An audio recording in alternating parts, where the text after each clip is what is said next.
Hi, it's Steve Hargadon, and welcome to this Library 2.025 Worldwide Virtual Conference, AI in Libraries, Literacy, Ethics, and Responsible Use. We're super glad to have you here. This is our opening keynote session. Many thanks to San Jose State University's School of Information, the founding partner for this long conference series, now in its 15th year. I'm going to turn the time over right now to Dr. Sandy Hirsch, who will make a welcome give you a little bit of a welcome. Thank you so much, Steve. And yes, I'm Sandy Hirsch. I am the Associate Dean of Academics in the College of Information, Data, and Society, and also Special Advisor to the Provost on AI Curricular Initiatives at San Jose State University. And on behalf of San Jose State and the School of Information, I am very pleased to welcome you to this Library 2.0 conference, AI and Libraries, Literacy, Ethics, and Responsible Use.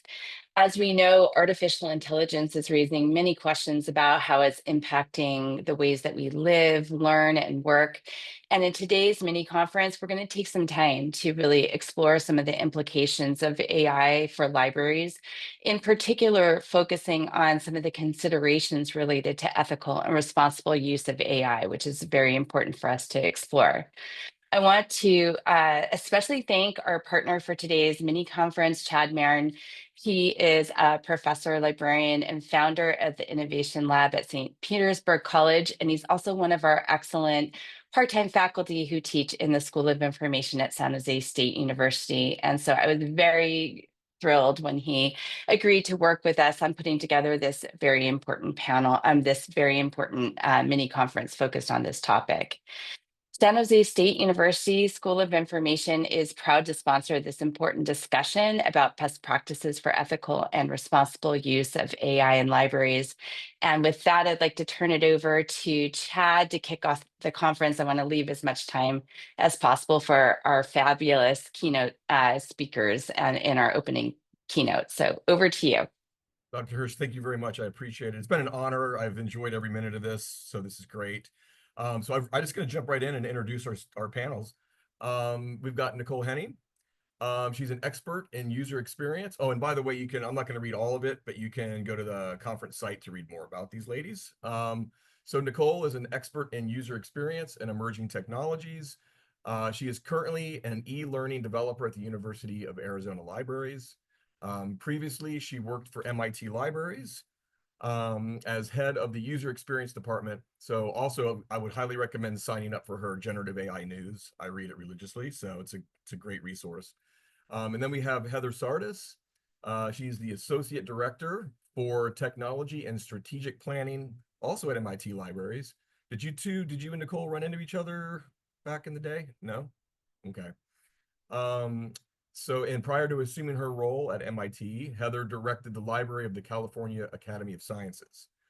And then Crystal Trice, she is the founder of Scissors and Glue, where she partners with libraries and schools to bring positive change through interactive training and hands-on workshops. The hands-on side is incredible. That's very useful. She's a national presenter on AI, helping libraries implement responsible AI strategies, and she enjoys teaching the foundational principles of AI use, which is extremely important too. So I'm going to hop right in and ask the first question. So this is going to go to Nicole, and feel free to chime in and make this more of a discussion. So Nicole, what do you think are some basic facts about how the technology behind large language models, LLMs, function that every library worker should understand in order to inform ethical decision-making? Okay, thanks for the question, Chad. I think that there are several basic facts we all need to know. And when I was teaching a course through InfoPeople last fall and I did a pre-class survey, I found a number of people that in libraries already working didn't know some of these things. So I think one of the key things is knowing the difference between discriminative AI and generative AI. Discriminative classifies things where generative, generates new things, right? And also to really understand that it's probabilistic. It's not deterministic. I like this quote from the authors of AIQ, Polson and Scott. They say, in AI, the role of the programmer isn't to tell the algorithm what to do. It's to tell the algorithm how to train itself what to do using data and the rules of probability. So I think that's worth understanding. And also understanding that it's not a database full of words and sentences, but it's a network full of math.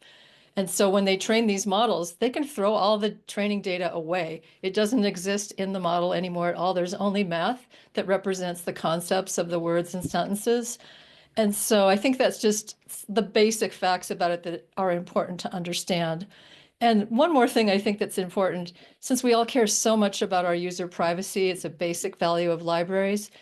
One thing we should understand is that when you're typing things into ChatGPT or similar models, it's not immediately consuming everything that you type in at all times and using that to continuously train the model. Instead, it's only in short-term memory. And every time you start a new conversation, it erases that and it forgets what you were talking about. So I think that helps us to understand privacy because it's good to know which models, what does it mean when they say could train on your data? Well, the training only happens maybe like once a year or every 2 years, so it might happen in the future. And there are some models like Claude doesn't train on your data by default at all, and neither does Notebook LM. They just never do it unless you opt in on Claude. And the other ones, if you're using like an EDU of ChatGPT or a team version or an enterprise version, they don't train on your data. Otherwise, businesses would never buy it for their company because they might put their corporate secrets in there, right? And if you're using an individual version, you can easily turn off in the settings for it not to train on your data in the future. And so I think that's important for people to understand because some people are afraid to even try these models because they think that everything they type at every moment is being immediately sucked into the AI and that it knows everything they're typing. And there's easy ways to opt out if you're in like free ChatGPT. So we have an FAQ on our University of Arizona Library's website that explains how to turn it off in all the different models if you need to. And remember, Claude, it's off by default. So I was one just gonna quick, say that's awesome that you mentioned that. I think that's great. oh, good, People good. know because a lot of people don't know. Yeah, yeah. And Yeah. it makes you, I mean, I think we need to be afraid of some things, but don't be afraid of the wrong things, right? And so I'm on this AI competencies for library workers task force from ACRL, and Dr. Olga Koz is going to do a whole session about that later today. But I encourage you to take a look at the guidelines we've come up with as a group for what we think people need to know, not only about the technology, but about lots of other things. And attend her session if you want, or just visit the ACRL Library's website. I made a tiny URL for that so it's easy to remember. You can go to tinyurl.com/AI-competencies, and you'll be on the page where you can give your feedback to what our task force has worked on. So thank you. Excellent. Would anybody else like to answer something from this question? To add some insight? Yeah, I thought everything Nicole said was great and I totally agree. And the only other thing in my conversations with library staff that often comes up is this idea of hallucinations, the inaccuracies, right? And everyone assumes that those are going to get better over time, and maybe they will. And some of it we cause ourselves by our prompts, but really there needs to be this basic understanding that the tools are not designed to be factual. That's not in their design. They're not a database from the library that we pay for. It's not even Google trying to bring the more scholarly sites up to the top, maybe.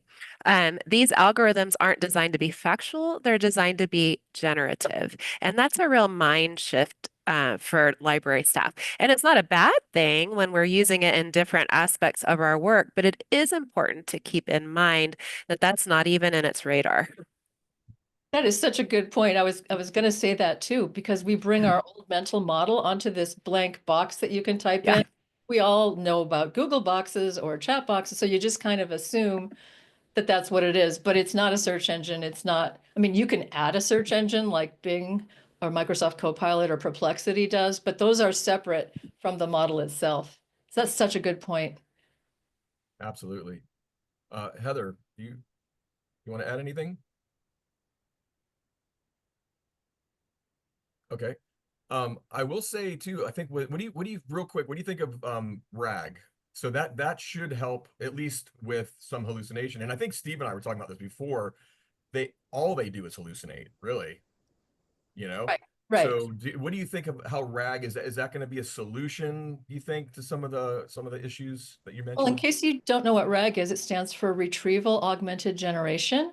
And all that means is you can add a source of facts to a language model and they work together. Then the language model, like for example, Perplexity has a search engine. It searches the web, and those web pages could be a source of facts as long as they aren't misinformation. And the Perplexity AI summarizes those and gives you links back to the sources. A lot of tools do that now, and that's a type of RAG. There's other types that link to just scholarly sources, like elicit.com links to the Semantic Scholar database.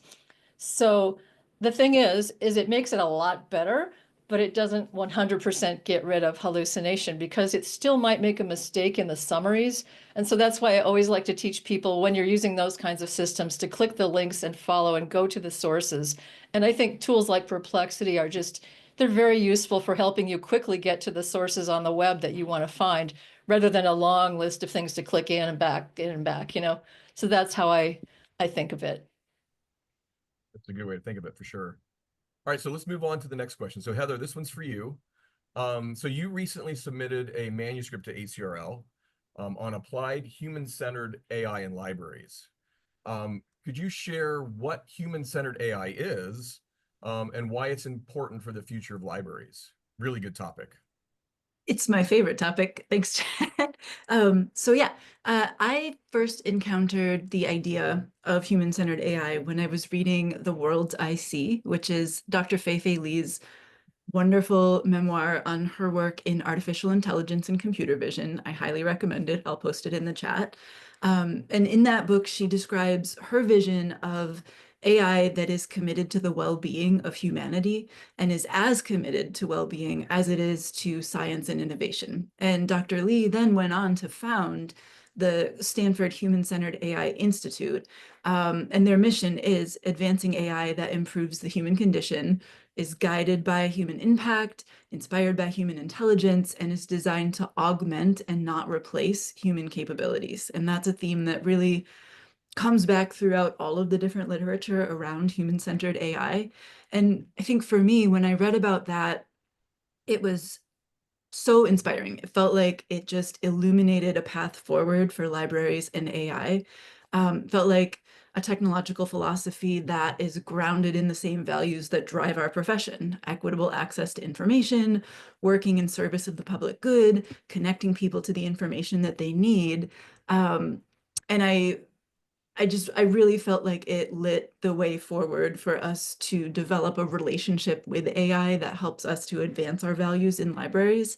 And as important as I think AI will be to the future of libraries, because I do think that it will transform our profession, I think that libraries are critically important to the future of AI.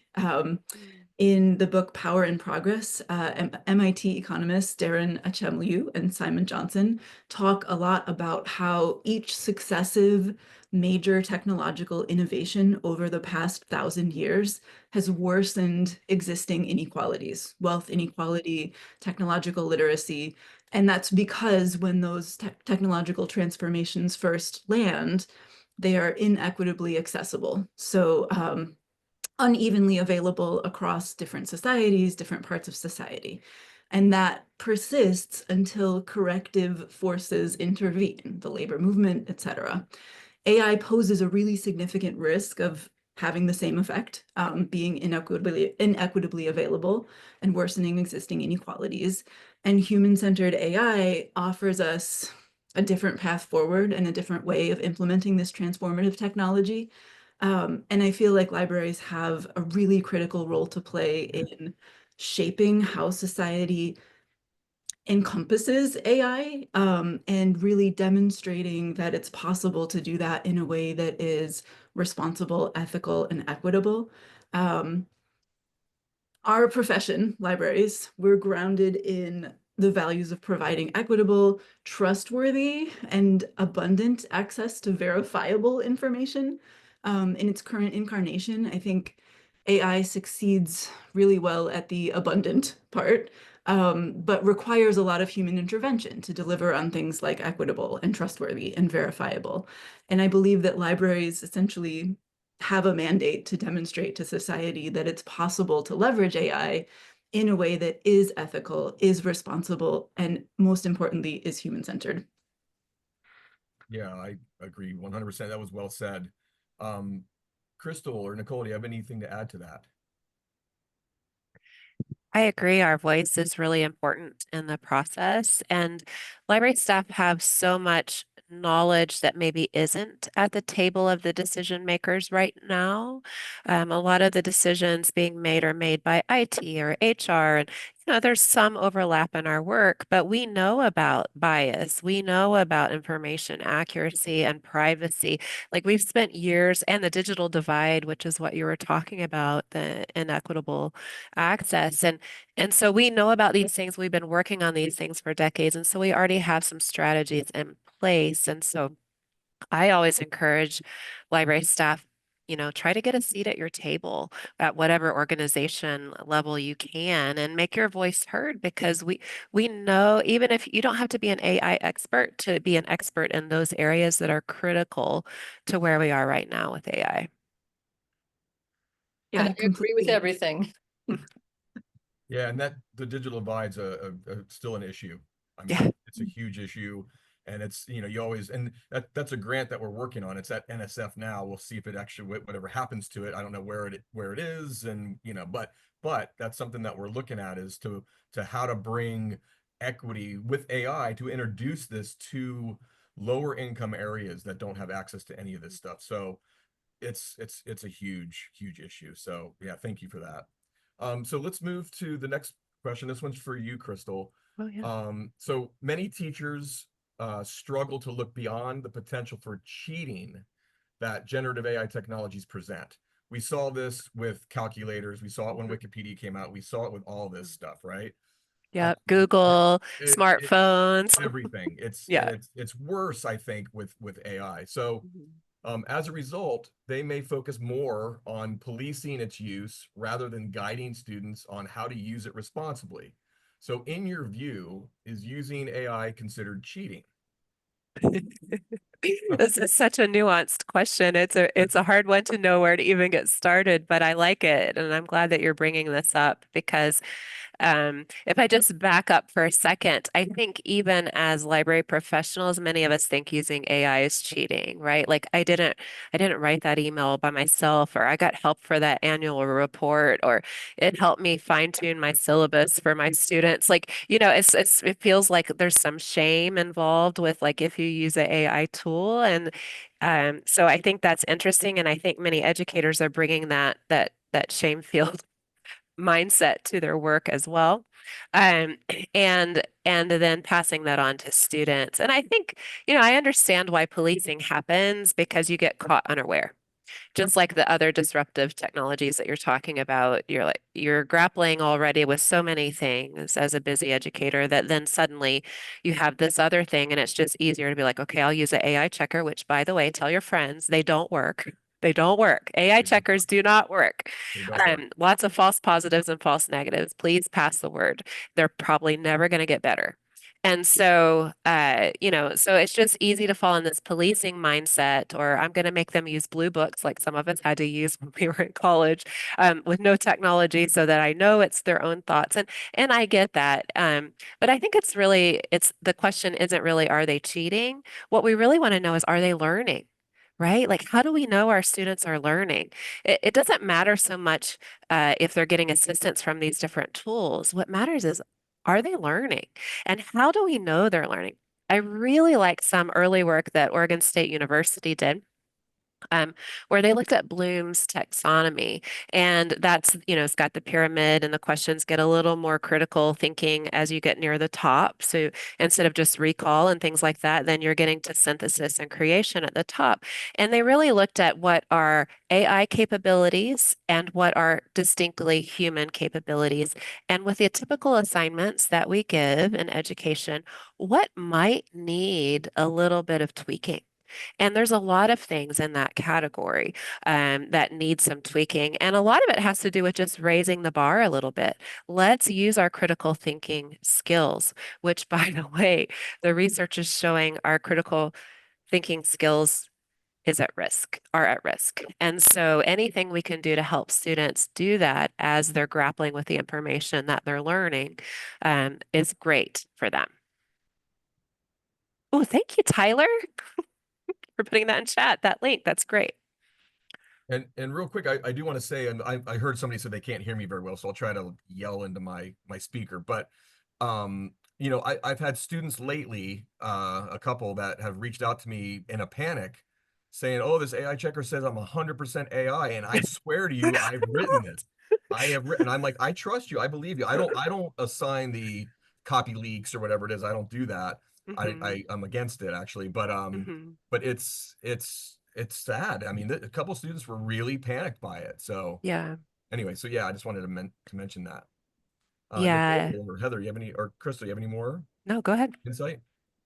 I'll just highlight that the US Copyright Office in January released some guidance along these lines as well. That's probably good to be aware of. I'll post the link in the chat that they will not be issuing copyrights to works entirely generated by AI, but they could protect works that are created between AI and a human, so collaboratively created. And I think the language that they use is if the human author exercises sufficient creative control.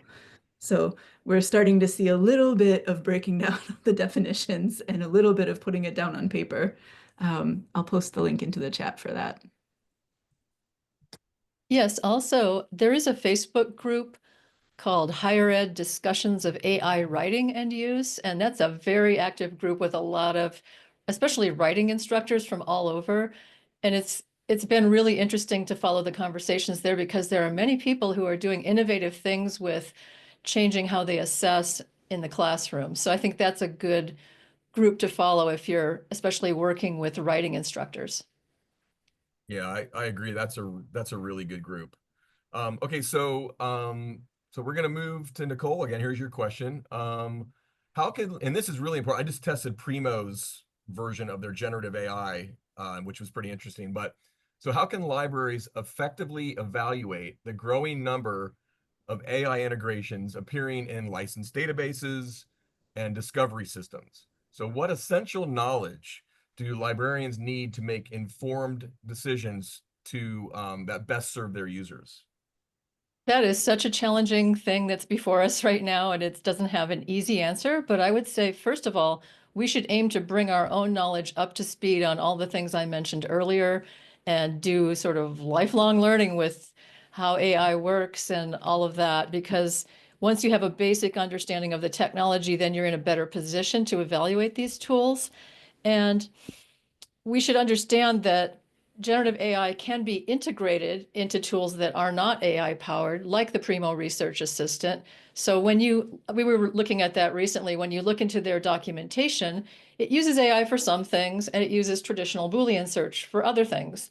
In fact, if you put a natural language question into it, behind the scenes, it translates that into a Boolean query so that it can search the system. And then when it gives you results, it uses the AI to summarize results. So there's a lot of systems and tools that work like this. They aren't 100% AI, but they use it in some integrated way. And so I think I've been noticing that various groups and libraries have been coming up with checklists, like a rubric for evaluating these tools. And there's two that I want to mention that I like especially. One is from a group of 4 academic librarians at the Norwegian University of Science and Technology. And you can find it by searching. It's in IFLA Journal. It's called Cutting Through the Noise, Assessing Tools That Employ Artificial Intelligence. And they have a really good checklist. The other one I've seen that's good is from Rutgers University Libraries. And I'm not sure who the individuals behind it are. I just wrote to them yesterday to find out. Someone just sent me the PDF with their logo on it. But it's called AI Evaluation Rubric. And both of those lists ask very useful questions. So I took the one from Rutgers, and I just used it myself to try to evaluate illicit.com. And those were very useful questions, and it helped me learn more about it.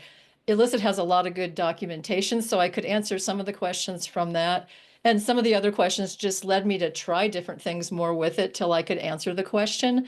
So I think using lists like that are going to be important. And making more of those kinds of lists that are really useful. But those are the two I've seen so far that are very useful. And I think we can work in teams on our own staff because different people on our staff might have different strengths and knowledge. And also, we need to ask the same questions we ask about non-AI resources. Like sometimes I see people asking questions only about the AI, and we're like, well, we should also ask this about any database, so think about that. So I just really recommend trying to get up to speed on the basic knowledge. We do have some self-study tutorials that we've created at the University of Arizona. You can just Google University of Arizona Libraries Generative AI tutorials and you'll find them. There's 5 different ones. They're Creative Commons licensed, open to the world.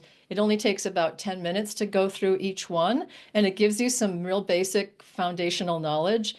The multimedia one takes about 20 minutes. So I recommend those to people. I'll put it in the chat later.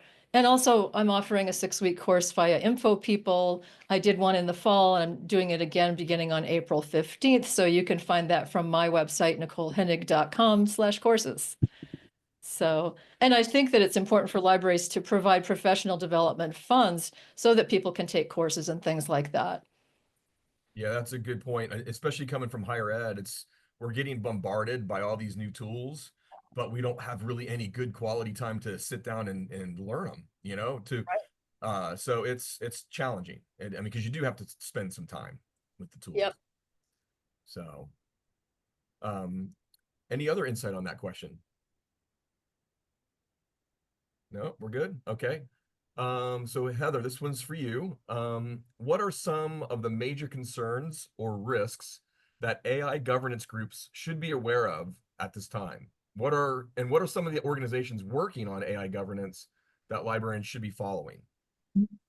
Thanks, Chad. Yeah, I think Nicole, Crystal, and I have started to touch on some of those different risks. In the broadest terms, I would say data privacy and security, and then results, trustworthiness, and explainability are the big ones. You could mix in openness and transparency as factors of a system being trustworthy and explainable.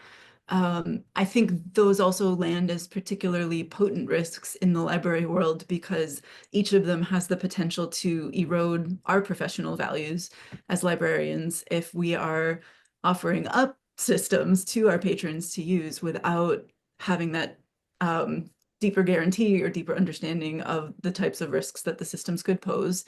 To mitigate those risks, I would recommend that any governance group, and I'll pause there and say governance group could be anything from a top level administrative group at your organization to an interest group that you might form among like-minded peers. Anything that enables you to make informed decisions, I would say, is governance in some form. So any governance group could focus on 5 key areas to mitigate some of those risks. I think number 1 is just skill building.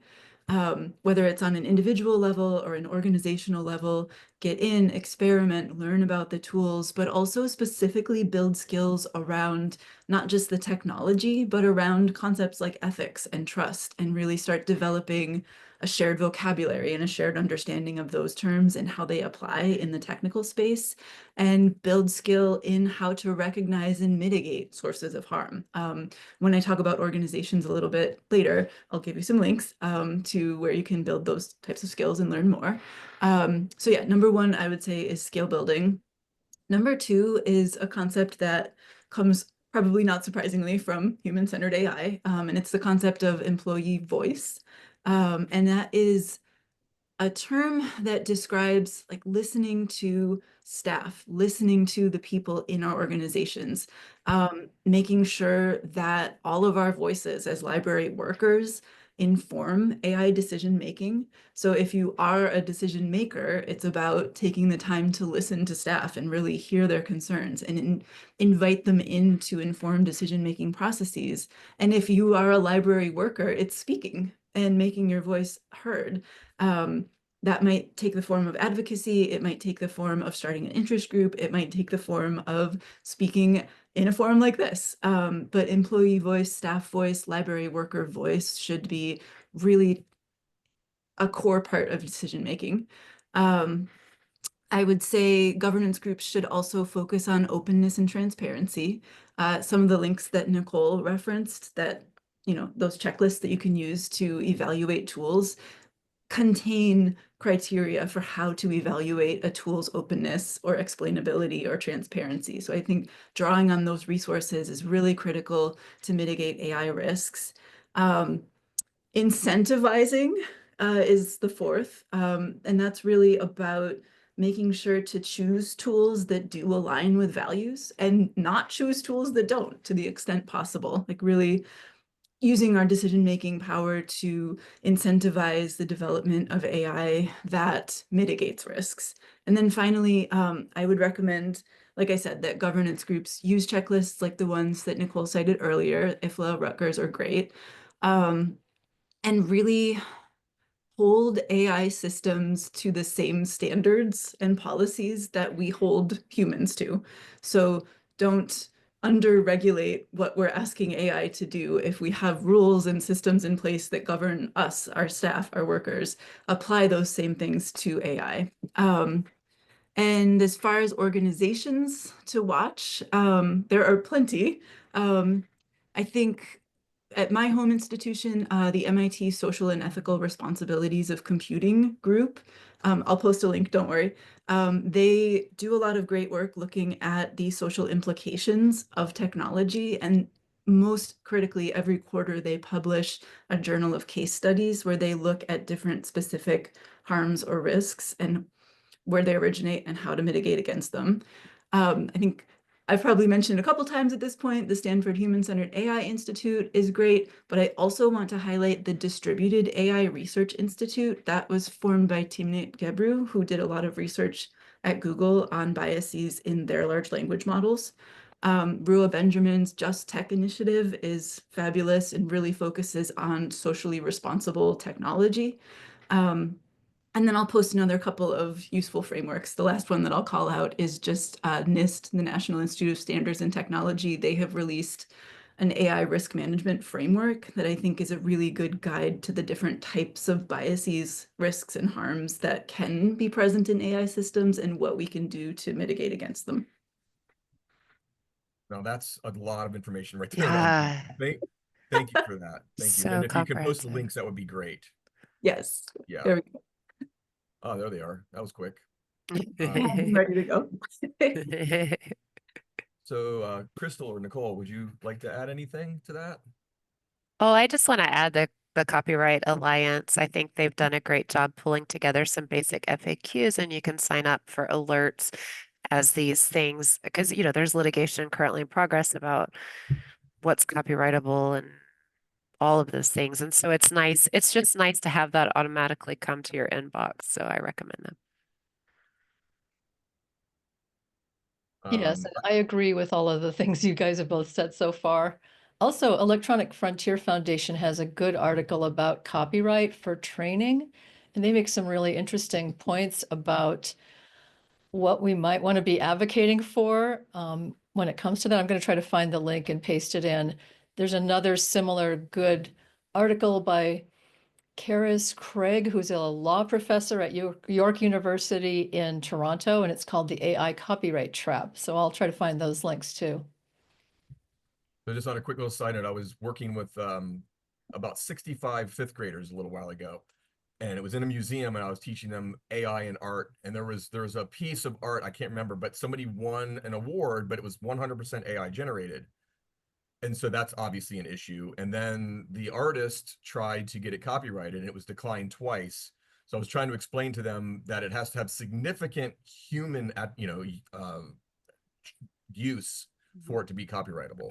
So it was difficult to explain that to a bunch of fifth graders, but I think they got it. So at least they know, yeah, you can use it as a tool, but you still need to add that human element if you want to get anything copyrighted or take credit for it, that sort of thing. So okay, so Crystal, this is a question for you. Generative AI has revolutionized creative processes. We've talked about this. So enabling machines to generate art, music, literature, that sort of thing. But this does raise questions about originality, authorship, and ownership of AI generated works. So given the recent US copyright report, and I know we've got some speakers talking about this later too, it requires human authorship for protection. How should we navigate the complexities of intellectual property rights in the realm of AI creativity? Yeah, I'm glad more guidance has come out, but I do find the guidance to be a really gray area, even more gray than is using AI cheating. Because Right. what does significant human authorship? 5 minutes with the chatbot? Is that significant? I mean, compared to the amount of time it took, like it just really starts to get confusing.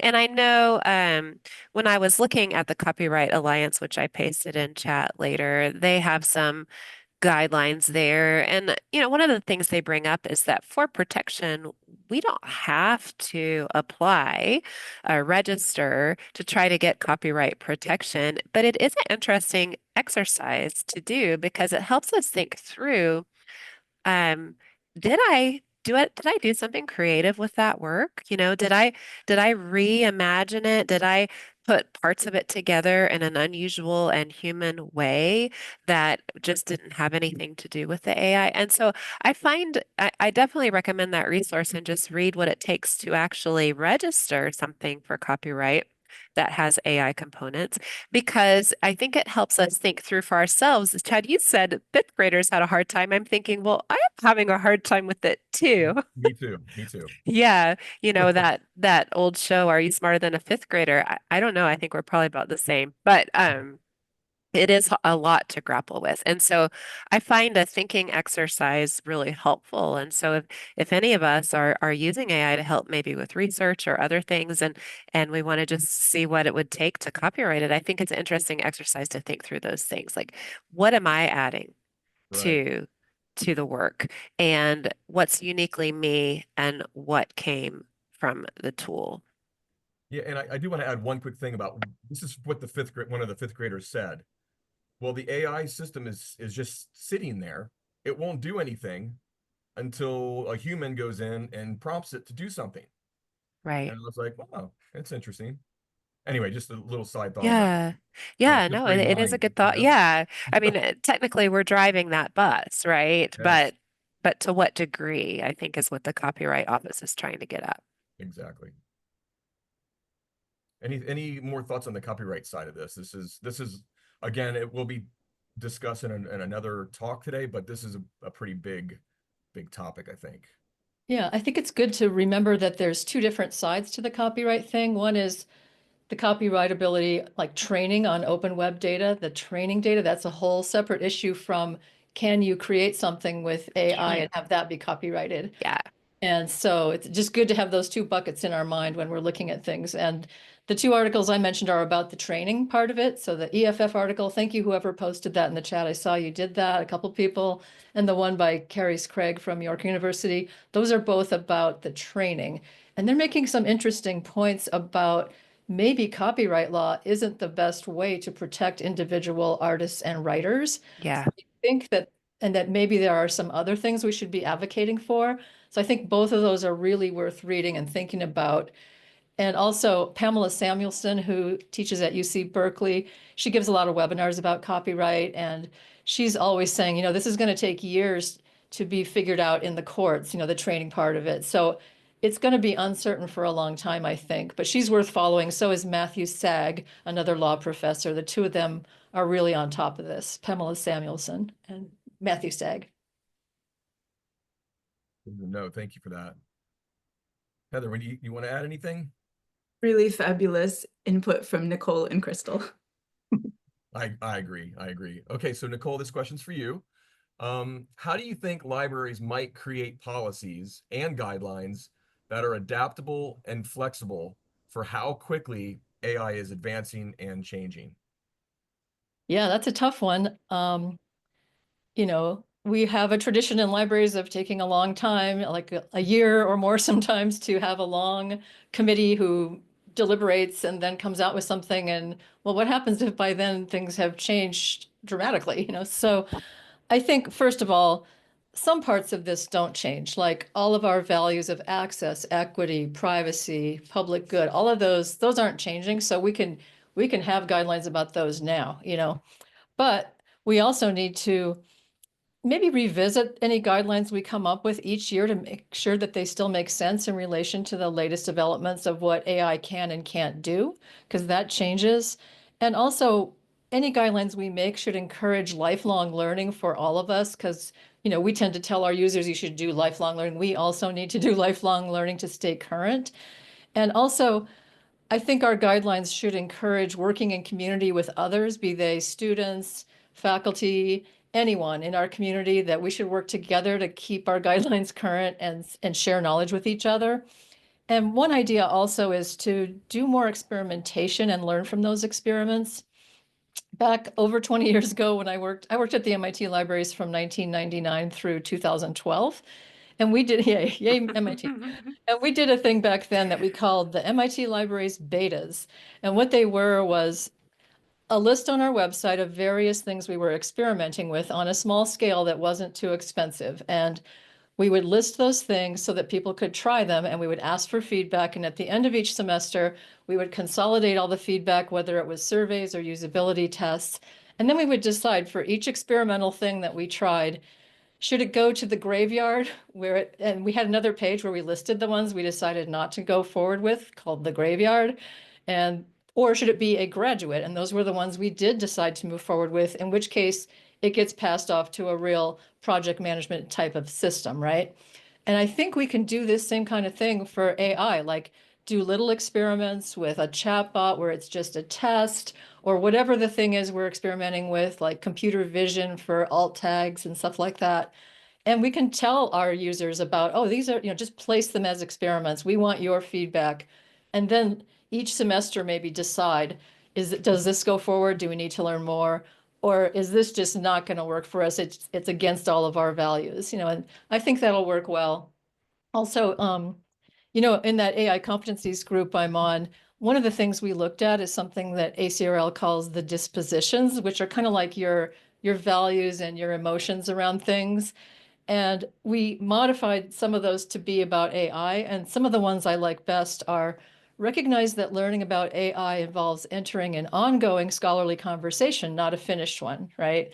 Also, approach AI with curiosity and a willingness to explore the technology, and maintain an open mind when encountering varied and sometimes conflicting perspectives about AI.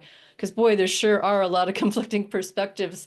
Our own, and also the experts don't agree at all. There's like, you could make a quadrant of like who thinks what in all these different fields about AI, of like which ones like are more like, yeah, it's a good thing, which ones are like, no, it's a bad thing. And then there's other scales you could measure them on and put them on some kind of quadrant. And so I really think we need to really think about how much it is an ongoing conversation and it's not finished. And we need to keep doing lifelong learning for ourselves.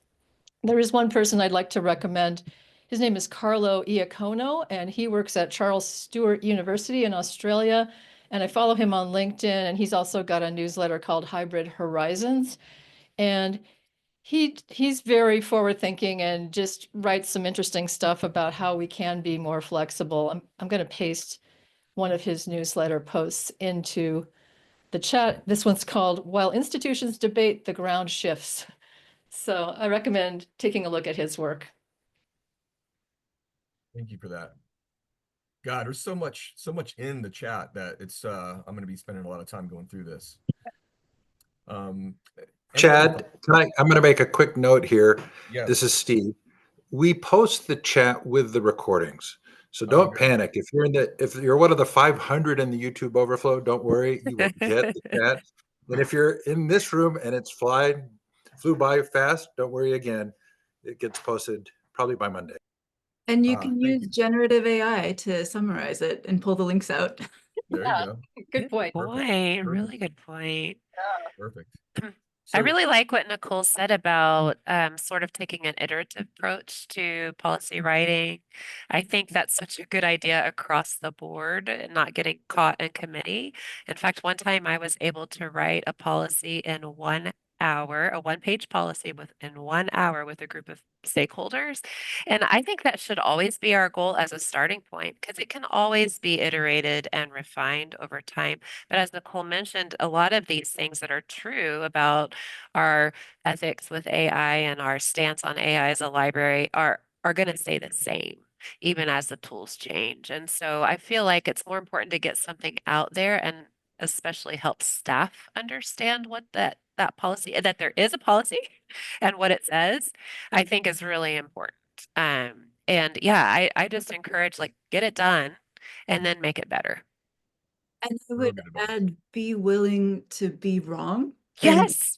correct, because at this point in AI's development, like we are at the dawn. This is the very beginning. The technology is not yet settled. The models are not yet settled. The legality is not yet settled. So we know things are going to change, and they're going to Right. change quickly. And our patrons, our staff, us, we all still need guidance. And the more that we use our voices, put a policy out there, put a guidance out there, get creative, get curious, explore and talk and share and assert our expertise as information professionals, the more that we learn and the more that we can offer guidance and the more that we establish our seat at the table.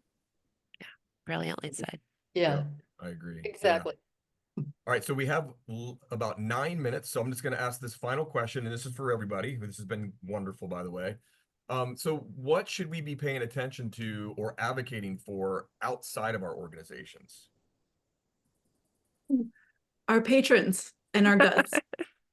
Like, I think we should be paying attention to the folks that come to the libraries, and we should be paying attention to the folks that don't. How do they seek out information? What do they reach for? And see if we can find paths to meet them where they're at. I was in a really good conversation earlier this week about library discovery systems and how, you know, oftentimes they're very Boolean, there's lots of rules. We might love those rules and feel very comfortable in that space, but increasingly in droves, people are drawn to natural language querying and are going to continue to be drawn to that because it feels natural. It's right in the name. And so how can we really listen to our patrons, listen for what they need, and look at how they find information and bring our systems and our collections there to meet them? And then I would also say we should pay attention to our guts. If something feels off, investigate it. If something jumps up, like, you know, wow, I'm really wondering about energy usage by generative AI systems. Like, look into that, ask those questions and put that out there, because I think we are going to be the ones that are doing that sort of work. Excellent. Yeah, really well. I also think when we're outside of our organizations, we all have our own communities that we interact with, and those communities are confused about AI as well. And we can be advocates in those areas too. I mean, why not share the knowledge as we're learning it? You know, just a few weeks ago, I was at the bank and asked my banker a question, and she started typing away and then gave me an answer. And then she said, "Have you ever tried ChatGPT? It's amazing." And I said, "Did you know it's not always accurate?" And she had no idea. And so I feel like getting the word out about some of these important key things about how these tools work and don't work is part of what we can do to help our whole community. Not, and it's kind of like what Heather was saying, our patrons and our non-patrons, right? People that haven't used us yet. Part of the way we can do that is by sharing by word of mouth because we're still human, and that's the best way we get our information. Even though libraries are a high trust organization, people trust their friends and family more, right? And so getting the word out in our personal lives is important too. Right. I totally agree with both of you. And also, we might want to pay some special attention to underserved communities that we know are in our area, because there are projects that, you know, are training models using indigenous languages, for example. You know, we should like research those and see if we can get people involved. There might be young students here in Arizona. You know, there's a lot of indigenous peoples in the state of Arizona, and we serve them a lot. And there might be projects where we could get some of those students involved in some of these maybe open source models that are training on different data. And I think we should be looking at the open source models.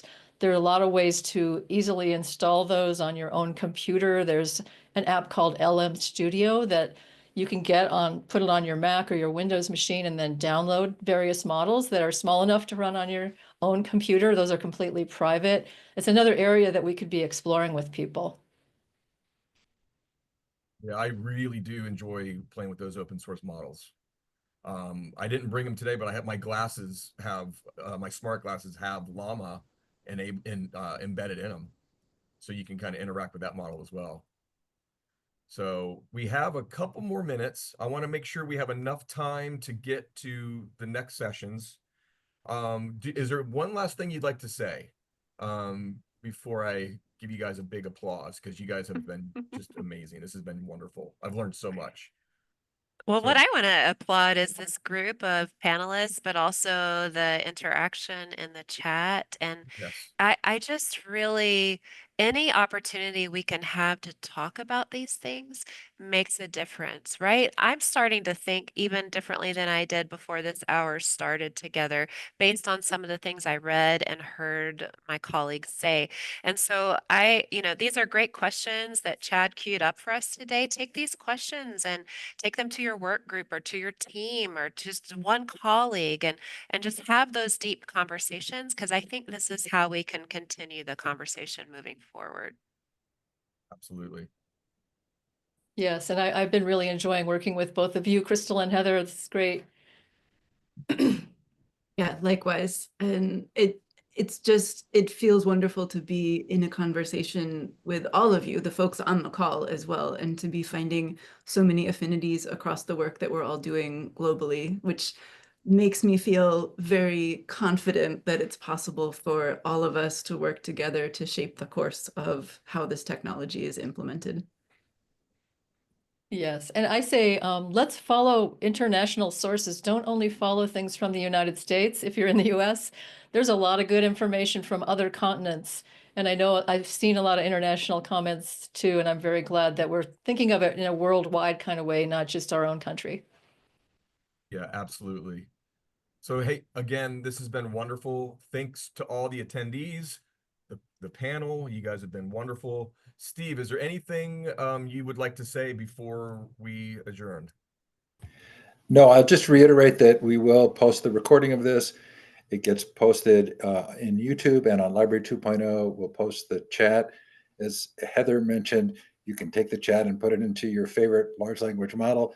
You can put an extension in your browser and you can summarize the video from YouTube. There are all kinds of fun ways to interact with the content. Thanks everybody for being here. I think this is a record finishing early, but it was a good natural finish to the conversation. So there are so many good sessions coming up. We had 1,500 people in the opening session here, both in the Zoom and then on the YouTube. Thanks everybody for being here and participating today. And thanks, Chad and Steve, for organizing. Thank you so much. Thanks, Chad. Thanks, Steve. Thank you. I appreciate it. Yeah. Thanks, everyone. Great job, everybody. Bye.